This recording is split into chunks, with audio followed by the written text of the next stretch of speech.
Dumako naman tayo sa sektor ng kalusugan. Sa maraming Pilipino, sagabal sa pagtupad ng mga pangarap ang pagkakasakit. Ang mga pamilyang umaasenso back to zero kapag tinamaan ng karamdaman. Nauubos na nga ang ipon, nababaon pa sa utang. Sa PhilHealth po, dumating tayong 47 milyong Pilipino lang ang benepisyaryo. Halos dinoble na po natin ito. Nitong Hunyo, pumalo na ang saklaw ng ating PhilHealth sa 89.4 milyong Pilipino.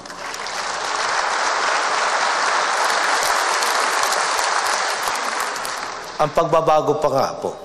Tuwing eleksyon, parang kabuting nagsulputan ang mga bagong benepisyaryo ng PhilHealth. Imbis kasi na pangangailangan ng taong bayan, interes ng kandidato ang naging basehan. Tinama na natin ang ganyang kalakaran. Ito pa po, noong 2012, inanunsyo natin kung kabilang ang pamilya mo sa lowest quintile o ang pinakamahirap na 20% ng ating populasyon at nagpagamot ka sa pampublikong ospital, sigurado wala kang kailangang bayarin.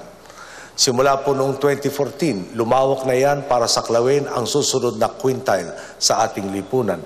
Ibig sabihin, para sa pinakamahirap na 40%, libre na rin magpagamot sa mga pampublikong ospital. Ito po yung pagkalingang tinatawag ng iba na palpak at manhid.